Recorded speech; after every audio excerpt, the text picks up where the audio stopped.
Hey everyone, Max at 343 Labs here. We're a music production school based in New York City, Berlin, and online. And today I'd like to show you a clip by one of our instructors, the one and only John Selway, which is taken from his weekly stream, which airs right here on our channel. Now, if you like what you see, don't forget to subscribe and hit the bell notification below. Let's get into it. Let's take a look at what's happening here today. I've got drift in here, and at my first impression was, oh, it's kind of like, you know, like a simple analog synth. Like, are they replacing analog? No, I don't think so, because it has some different capabilities. It's got a different sort of tonal character. And yeah, my first sort of idea was just to start playing with it. And I've added some Max for Live expression control and modulation routing already, which tells you something. Immediately, I was like, what can I modulate with what, right? And it's limited in a way. And I think it's probably that way on purpose. If I get it, that sort of the intention of this is to be like not too complex of a synth, but very expressive, you know, like working with MPE. If you look at here in like the modulators, right, you've got pressure and slide. Right away when you load up the drift, it's got slide, which is an MPE parameter, you know, where you have your finger moving back and forth across the key, right? So it's sort of set up to be expressive from a, you know, a playing standpoint right away. But of course I had to make it complicated and put random, I wanted to like randomly change the wave shape and stuff like that. So anyway, let's have a listen to what this thing sounds like. Already there's some reverb on there. Let's turn the reverb off. So this was the first sound I came up with. Just trying to do some kind of slightly offbeat monotone bass note groove with the kick drum. Let's crank that up a little bit in the studio. I want to feel it. And you can see the shape is modulating randomly. Let's get rid of that. Let's back off of that.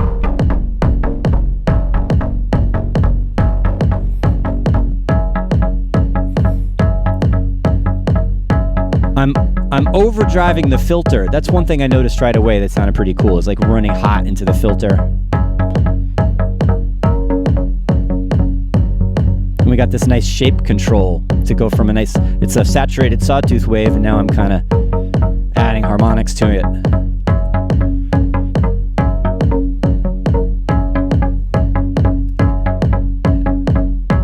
And I like doing kind of like random sample and hold type modulation. So the first thing I tried was going to one of these LFOs over here in the mod tab. And let's see, making that a sample and hold and putting retrigger on. This is a trick I do all the time with live devices, well, and other synths. And the rate's really slow. And, you know, what I thought would happen is if I retrigger it, I'm going to get a random sample and hold value every time I play a note, right? So that was what I thought. Okay, and so I'm going to assign that random sample and hold that's being retriggered every time I play a note to the shape, which is what I was just playing with. But it's not changing. So that kind of threw me off at first. Remember, this is public beta, so maybe there's a chance for them to fix this, but that was not the expected behavior that I thought would happen. So now, if I go back and increase now it's doing what it's supposed to do. It's like randomly wobbling that shape around. But that's not what I wanted. What I wanted was the value of that shape to change every time I play a note. So in order to do that, I pulled out the expression control, which has every time you play a note, generates a random number control here, right? So you can see every time I play a note, it's doing a different value. And I have that because I like to be able to map one thing to many things. We have this multi-map Max for Live device. So that lets you take one input and split it to up to 8 or up to 8 outputs, 8 destinations. All right. So we're going to map the shape. And he also was like, oh, what would happen? Can I automate the waveform? So I clicked map again on the multi-map, and now it's doing this kind of weird glitchy thing. It's switching between waveforms. Now, that doesn't always, I don't know. That was just what happens if I do a thing, but it sounded kind of cool.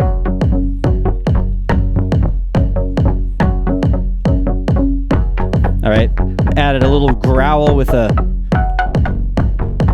sawtooth wave tuned down a little bit.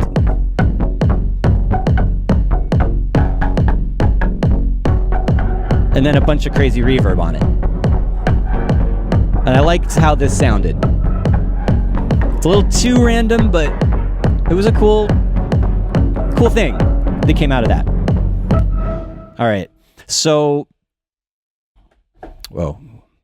I actually had this duplicated. I tweaked it a little bit, worked on it a little bit, and then I started getting these brighter, sharper.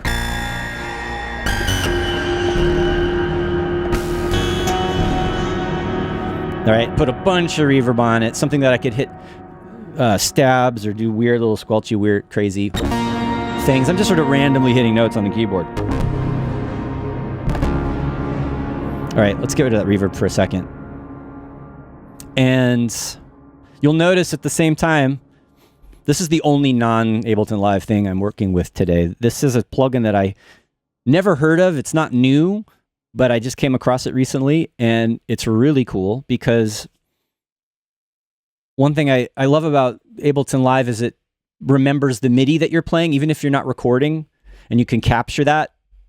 Just hit that button, and then whatever you've been jamming along with or playing with, it'll be in the buffer, and it'll copy it into a clip. And so you never could, like, if you forget to record or you're having a good time jamming and you're getting into it and you forget, right? It's still there. So this does that for audio, right? I saw a little video on this online recently, and I thought, that's amazing, right? So I have this set up after the synth, before the effects. So if I hit, like, just make little phrases or different combinations of sounds, or if I'm playing a sequence, like, that's all getting in there. And because it's random, it's going to capture what that was, and then I can just select that and drag it onto an audio track, and it's right there. And it even, if it's a rhythm and it's like a number of bars, it looks like it's even detecting the beats. It looks like it's almost on time here, which is crazy. So it's, right, you don't need a plugin to do this. You can set up a track in Ableton to record or resample whatever's playing. But I like this workflow where it's just always going. You don't have to remember to set up a track, to hit record, to capture what you're doing. It's just, you can set a buffer size for however many seconds or minutes you want it to run. It automatically saves on your hard drive, and then you drag it into your project, and there it is. I like that. I really like that idea. So yeah, that's rolling sampler. It's always rolling. Anyway, that's what I decided to do. Instead of having it random all the time like this, and then I was playing around with it, adding notes on top, and not even trying very hard to do anything interesting, just randomly hitting notes. And just remember, that's all being recorded without the reverb. All right. I have that. I can select it. Right, all of that stuff is there. And then, all right, let's go and make just like a 1-bar loop or a 2-beat loop.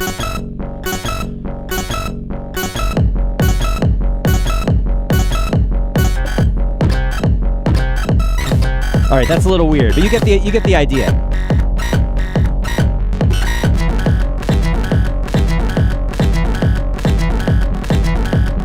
All right, it's rough, right? I wasn't being careful. But you could chop this up. You could take just one little piece of it. All the stuff we talk about when we're doing resampling and adding, taking audio and processing it into something new, using effects or editing or whatever. And what I came up with, I'm just going to delete those because I don't need them, was This. Real simple. It's got a reverb on it. It's another thing I've been playing around with, is just adding different types of spaces and reverbs to everything. Not like lots of washes of reverb, but just something to make it kind of jump out of the speakers and be in a slightly different space from other things. Like, that sounds good. That's adding atmosphere and space and depth to it, just a little bit. Hey EKS, glad you could make it today. Yes, Simple Sam, wild stuff, let alone on a Tuesday. Everybody wake up, we're banging it. There's another variation here. It's a little more subdued, and it's almost like triplety. I can't decide whether I want it to be like straight or have it straight or triplet. And you know, yes, where is that luminous cloud? Sounds a bit offbeat. And yes, I'm feeling that too, but I also kind of like that. Sometimes I like those grooves that are almost about to fall all over themselves, and it has energy, right? So we'll think about that. We'll think about whether we keep that. All right.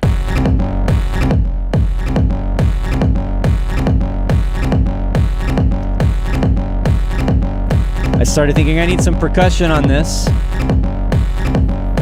And another thing I'm trying out recently, well, not very recently, but samples from Mars. You guys heard of them? Every year they do a period of time where you can get all of the samples that they sell for like a ridiculously low price. And every year I'm like, oh, I should do it. And then I miss it. And this year I saw the email about it and like, oh yeah, all right. So I'll spend this tiny amount of money for this huge amount of samples that they spent a lot of hours doing working on. And now I just have been sort of slowly going through. It's just mostly old drum machines, but recorded really well. And of course, most of these drum machines and drum samples are out there for free everywhere if you search hard enough. But it's nice to have them organized in one place. And, you know, it's got the raw WAV files. It's got presets for different samplers and different DAWs, different instruments. So it's all just right there, ready to go. And I literally just picked the first folder, this Viscount drum machine, you know, and it's a cheesy old drum machine, but I just decided I'm going to make this work whatever it is. Real simple, just some nice shiny analog hi-hats and a sampled clap just to accentuate. You know, and in a groove like this where it's sort of offbeat, you don't want to have too much syncopation on your drums. You want to keep them kind of straight. All right.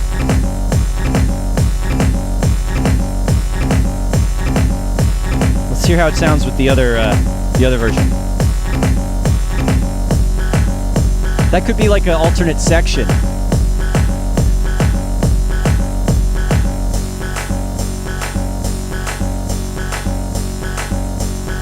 And I'm already thinking about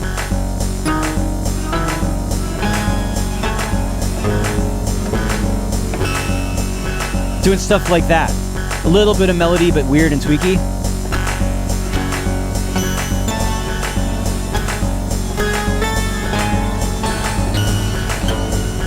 Maybe. Oh, I didn't even realize we're recording that.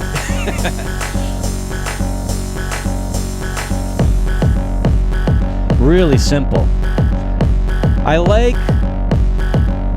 Sometimes I like techno tracks that are musically like, they'll have like a strong melody, a strong idea, but it has like striking sounds, but not too many layers. You know, a groove like that, if you work it just right with your arrangement, could really sound huge. Like, I don't need too many layers with this. And I started thinking about, like, I have this monotone, tweaky bass thing, right? And then maybe occasionally adding higher notes to do something a little bit melodic, but not too much, right? Still techno.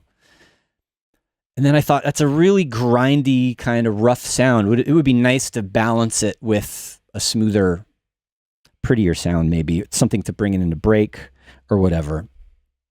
And what's up? Villain says needs a bit of rumble. Well, yeah, we're not there yet.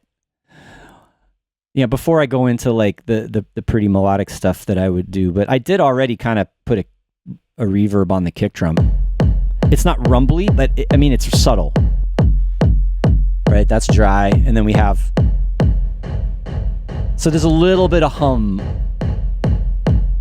Not rumble, but you know what I mean. It's adding... Again, it's that idea of using reverbs to add space to the sounds without being too much, right? If I wanted this to be rumbly...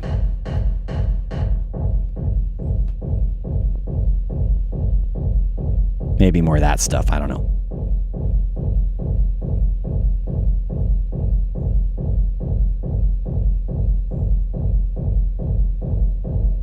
I'm already messing it up. All right, no, I don't want to mess it up. Let's go back. Right, I just wanted that.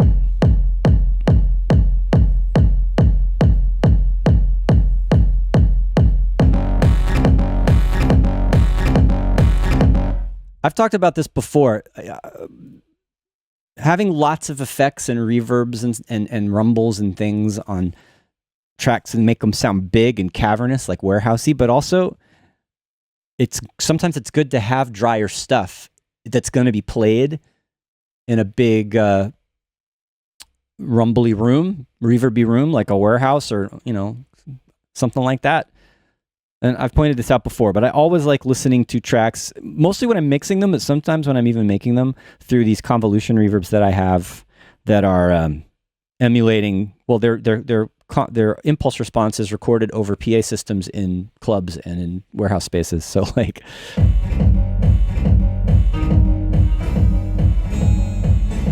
Like that's what it's sort of going to sound like in a big room.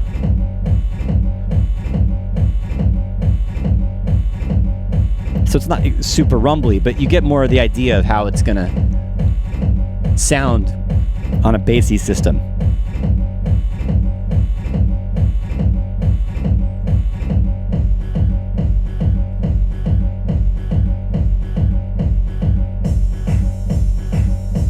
It's banging, still banging, but clean. So I think I want to kind of keep it on the clean side, not go too rumbly. You get the idea.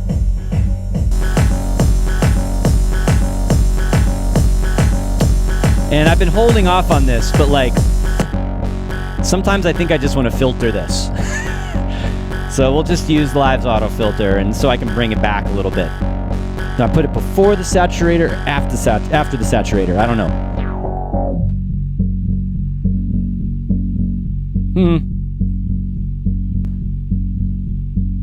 It's a little grittier putting it forward. We're still hearing some of the harmonics added to that. That's cool.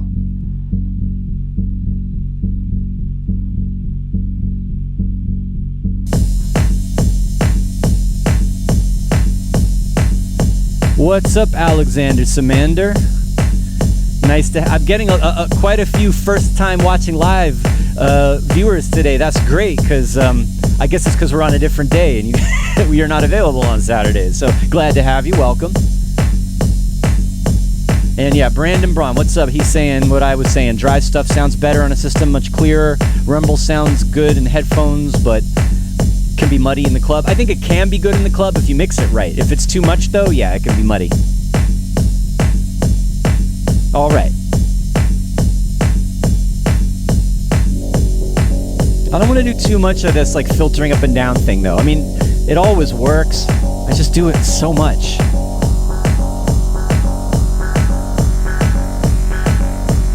Maybe we need some more driving hi-hats on this. Something like that. I'm not going to use the ones from there. I'm just going to use... Let's just go for an easy 909. Although maybe I have some weird 909 samples. There's the 909 from Mars. We could use those since I was talking about it. And I have these processed 909 samples in the Wave Alchemy synth drums that I always use. Maybe. Let's just go for straight. Let's see how the samples from Mars 909 sounds. We've got one sampled in a. Is that 612? Is that a sampler? I'm not sure. Anyway, we'll just go for the 909. Load up the Ableton Live preset kit. Friendly, dirt, color, clean. I guess they have different types of processing they do. Let's just try clean for now. All right. Go in there, throw in some hi-hats. See, how do they have this organized? It's different.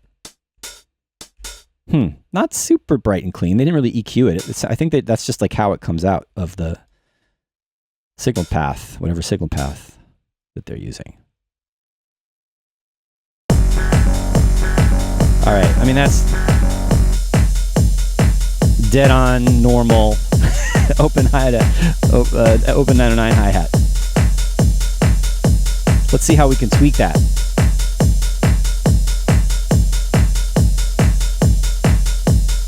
Not really much I can do to that. Is that the right? That's pitch. Yeah, there's just, yeah, it's kind of a short one, isn't it? I want it to be brighter. This one has a low pass filter on it. That's one thing I like about the Ableton Live 909 kits is it's got high and low in there already. We'll just do it the old-fashioned way and put an EQ on it.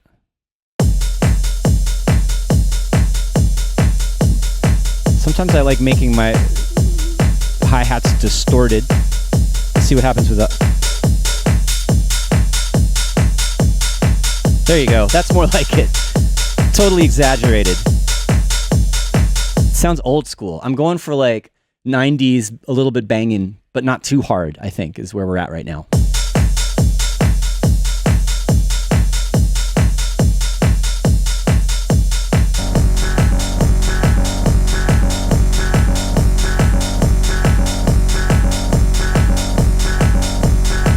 Definitely dirty.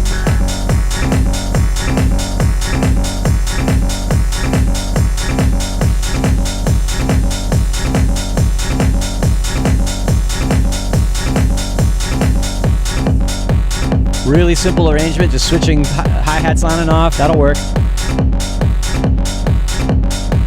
What time is it? It's 1:30.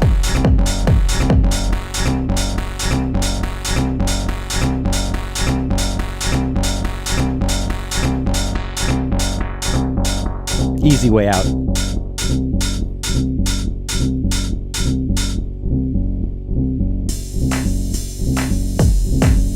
Okay. All right, so I loaded up, I was curious, my first impression of the synth was just loading up a default instance of Drift and just playing with it and seeing what it sounded like, and that's that sound I came up with. But then I thought, hey, let's see what else it can do, and I just started going through some presets. So, I don't know, let's see. I picked one already. But let's check out some presets for those of you who have never heard this instrument before. All right. And a lot of these are racks that have effects on them. Right, so you can hear there's some stuff going on there that one's dry though. That's like a pure example. And I'm sure most of you who use Live know this when you're going through the presets. The ones with the little icon that looks like it's split in half, that's a rack, so it's combining a synth with other effects. And that one that doesn't have the little split in it is just the synth with no effects on it. That's good. I like that. That one, gosh, it says deep bass. It's so deep we can't even hear it.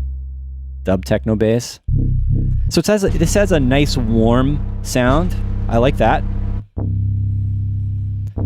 We've got some brass sounds. That's interesting. That's a very brassy, like realistic synth brass right there. All right, so it's a decent synth. It's got some good modern presets, right? They sound current. I mean, honestly, that's something like when you go through like presets for the older instruments like analog, a lot of those presets, could stand to do with some updating, I think, but that's just me. All That's a percussive sound. I ended up picking, because I was saying I wanted something kind of smooth and nice. I ended up picking this Ranger bell sound.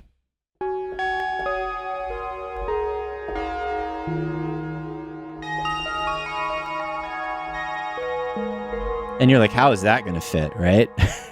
But just, I liked it right away going through the sort of the percussive, or mallet sounds actually. And, you know, just as a sound design exercise, how did they make it sound shiny and metallic when usually a lot of people use like FM synths and like digital synths to make shiny metallic sounds, but so that was interesting. You know, and it's really how the oscillators are tuned apart. Because you got oscillator 2 doing this nice, it's just a clean triangle. All right, and there's a bunch of reverb on it too, just so you know. That's not in the sound. But then to do the bright high harmonics, it's got oscillator 1. You know, it's like a thinned out sawtooth wave.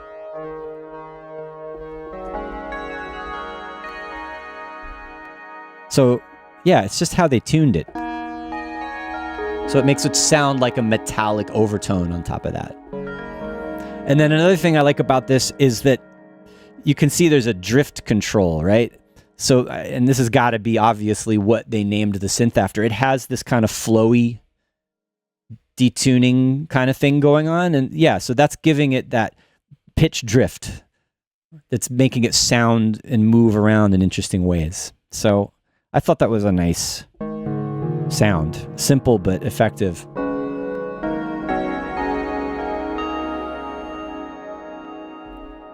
And so what did I come up with? Well,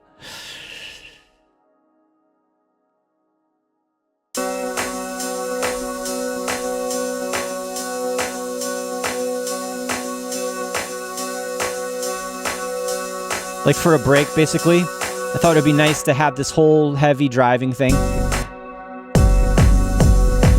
and add this like hanging, floating thing.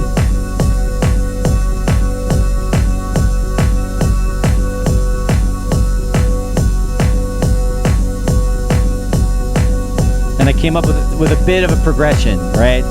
I don't want it to get too trancy, but I like, especially for like summertime techno tracks, festival, like it could be driving and heavy, but then have like a really feel good moment.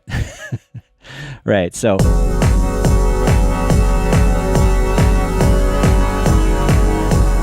That's it.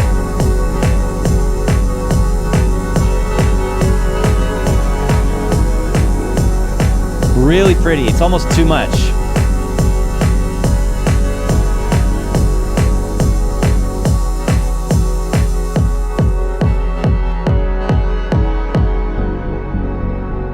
Yeah, this should be full on, right?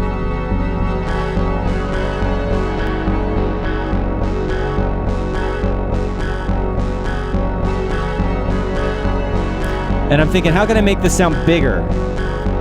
I mean, I can bring up the filter. Right, but weren't we just saying there's got to be other ways than using filters to make changes to the sound? So yeah, right away, I wanted to have something bigger and fuller that I could play with that's more kind of modern and detailed sounding. So I decided to run this through a spectral resonator. And so this is going to be crazy. But I have it set to be tuned by the incoming MIDI, and the MIDI from is the same track. So the MIDI that I'm playing, let's go back to the simple one, just the drone. Right, so those MIDI notes are playing into the resonator.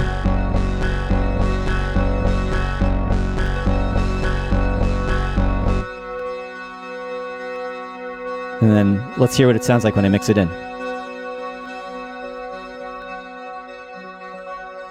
Right, so it's kind of taking that, it's got this granular modulation on the harmonics.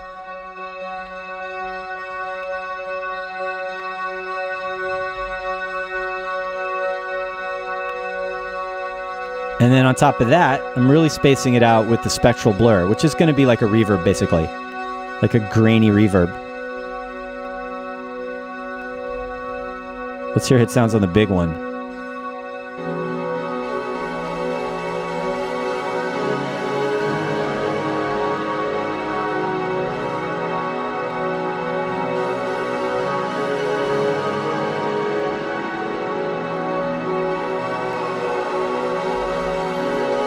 Right, this sounds pretty crazy. Shifting the harmonics of that spectral resonator up and down.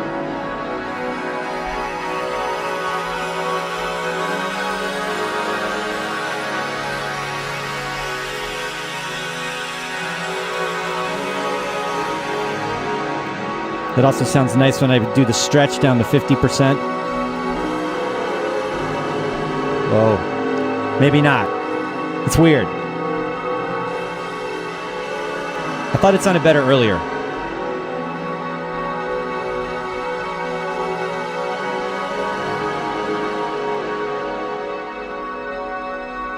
Okay, so that's something to play with.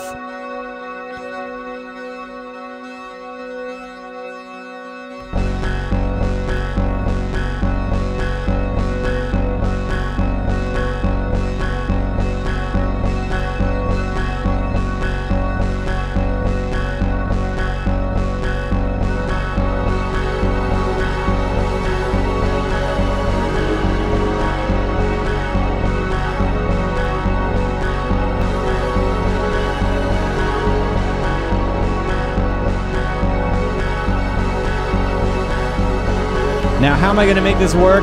I'm getting so lost in it now. I love sounds like that. I like these kind of, I think of it as like in the 90s bands that I like, these shoegaze bands that were just like walls of guitars and effects. My Bloody Valentine. What's another one? That's my favorite one. Lush was good. I'm sure some of you guys that are my age out there that listen to this kind of music know as well. Was Ride one of them? There's some really good bands that have this like thick, it's like hard and soft and big and lush all at the same time with just lots of reverb and distortion. So I was kind of thinking like something like that, but mixed with this kind of clean, tight techno groove. What do you think? Could it Slow Dive? Yes. Slow Dive, absolutely. Good one from Modulating. So yeah, Netrunner is pointing out with those chords, tone changes, but still moody. I don't necessarily want it to get like in your face, like ravey. I want it to be like relaxing for a moment. So, it's all going to be about how I can work that in the arrangement. Anyway, so let's listen again to what we've got. We'll see if I can start making some sense of this and making a plan to go forward. I'm not going to arrange this all today, but I'm going to start thinking about how I want to do it.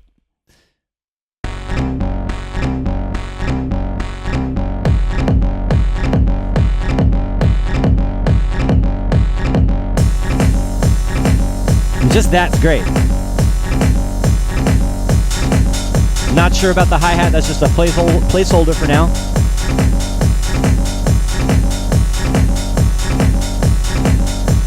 And I have this idea of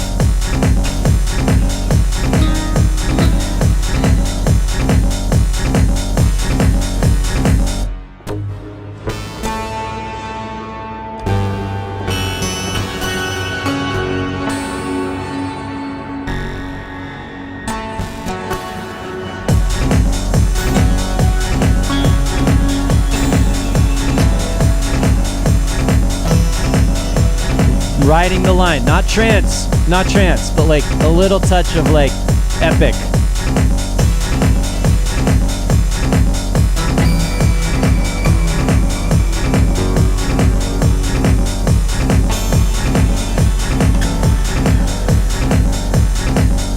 Something like that.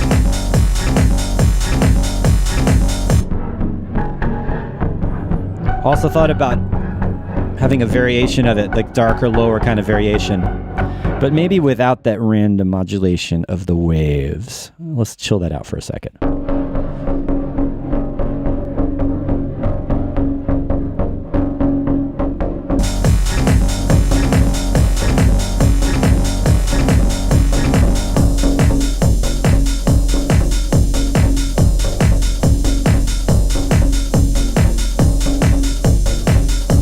I like that. Not too bouncing around.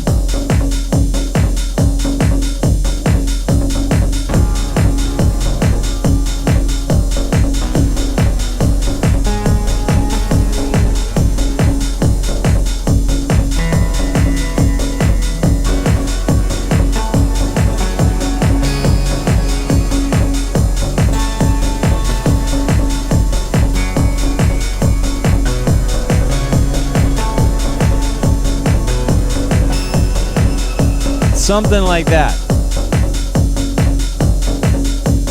But how do I get from that to this? That's going to be, that might be too much. We'll see. And then we have this. I need a clip without the rides in it. Just the clap.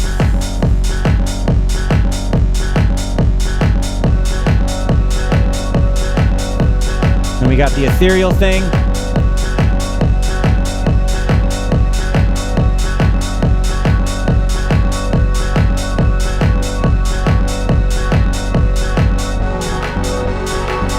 We have the break.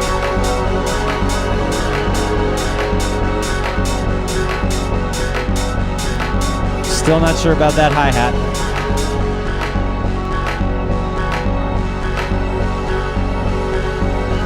And I know you said no filters, but maybe just here.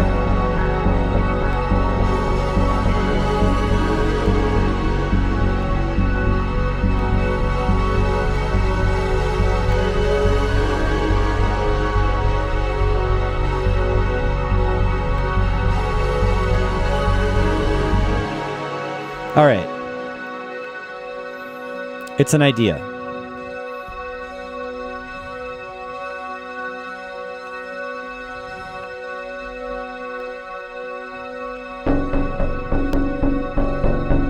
And then, you know, just go back into it.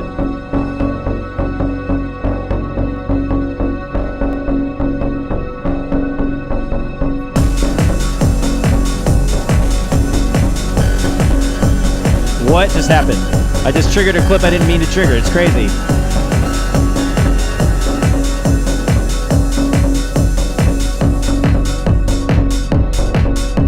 Okay. I have a rough idea now. Got to play with the synths for sure.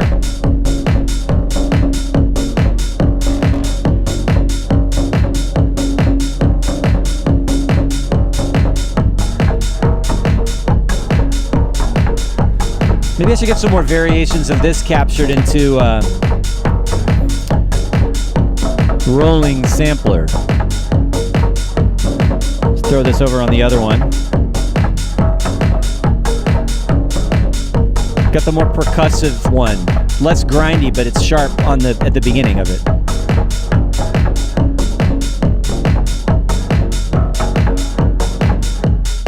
All right. So I have that. Could drop that in as a variation. Let's give that a new track. How did that sound by itself?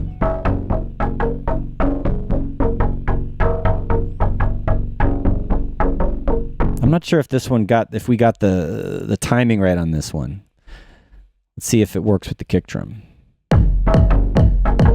Yeah, see it. The warping got messed up.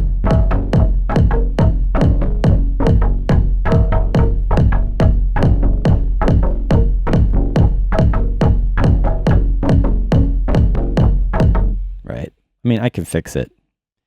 If we just let's do one bar. There. Now it's fixed.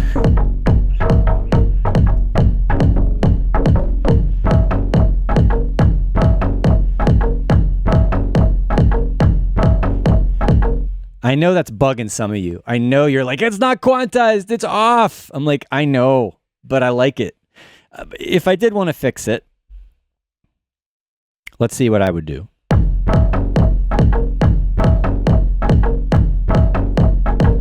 Oop. No, not that.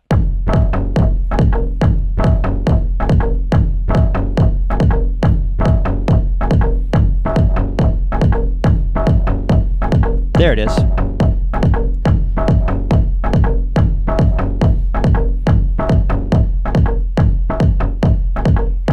tighter now because I changed the beat preserve to not loop and to have a faster decay.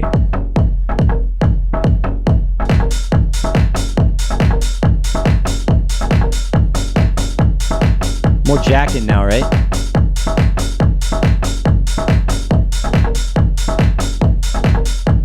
Maybe this one's too early. Now it's the same rhythm each 2 beats. I like that. How does it sound with this?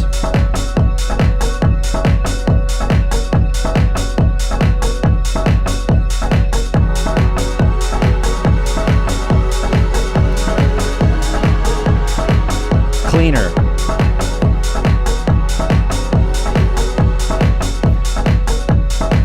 How does it sound with this? Too much, right? Definitely can't layer those sounds. They've got to, or at least if I do layer them, they have to be severely sculpted. Cool. Thanks for watching, and don't forget, we put out new content every week, so don't forget to check back often.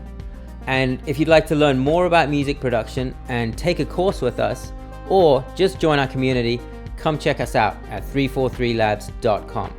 See you next time.